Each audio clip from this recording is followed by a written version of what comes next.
เขารักตัวเองนะ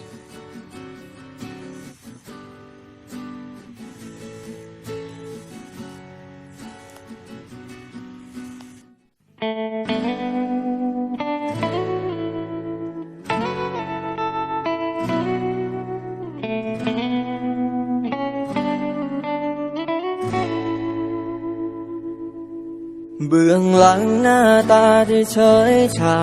ใครจะรู้ ตอนนี้น้ำตามันไหลอยู่ใครจะเห็น คนอย่างกูก็เสียใจ กูก็ร้องไห้เป็นแต่เก็บเอาไว้กลั้นเอาไว้เหมือนคนเฉยชาอยากให้รู้เอาไว้แต่กูไม่รักกูไม่ทนขนาดนี้ยอมเป็นควายเชื่องที่ดีให้เธอไว้จูงเสือกโง่ที่ไปรักเสือกไปเล่นของสูงต้องยอมให้เธอจูงเพื่อแลกกับมีเธอไว้ฉันรู้ตัวดีว่าเธอไม่เคยจะรักว่าเธอไม่เคยจะเห็นว่าฉันมีหัวใจเป็นควายที่เธอเลี้ยงไว้ใช้งานเธอเลี้ยงมันด้วยคำว่ารักแต่พูดลอยมันก็เก็บไปคิดยังหลอกตัวเองว่าเขานั้นคิดจริงจังเธอว่าโง่อย่างนั้นแต่ในใจน้ำตามันไหลหลั่ง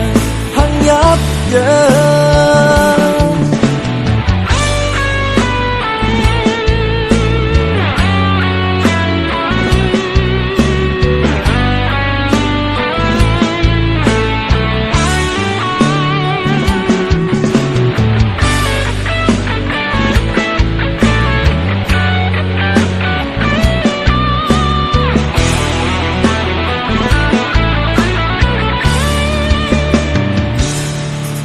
อยากให้รู้เอาไว้ถ้ากูไม่รักกูไม่ทนขนาดนี้ยอมเป็นควายเชื่องที่ดีให้เธอไว้จูงเสือกโง่ที่ไปรักเสือกไปเล่นของสูงต้องยอมให้เธอจูงเพื่อแลกกับมีเธอไว้ฉันรู้ตัวดีว่าเธอไม่เคยจะรักว่าเธอไม่เคยจะเห็นว่าฉันมีหัวใจเป็นควายที่เธอเลี้ยงไว้ใช้งานเธอเลี้ยงมันด้วยคำว่ารักแต่พูดลอยมันก็เก็บไปคิดยังหลอกตัวเองว่าเขานั้นคิดจริงจังเธอว่าโง่อย่างนั้นแต่ในใจน้ำตามันไหลหลั่งพันยับเยินฉันรู้ตัวดีว่าเธอไม่เคยจะรักว่าเธอไม่เคยจะเห็นว่าฉันมีหัวใจเป็นควายที่เธอเลี้ยงไว้ใช้งานเธอเลี้ยงมันด้วยคำว่ารักแต่พูดลอยมันก็เก็บไปคิดยังหลอกตัวเองว่าเขานั้นคิดจริงจังเธอว่าโง่อย่างนั้นแต่ในใจน้ำตามันไหลหลั่ง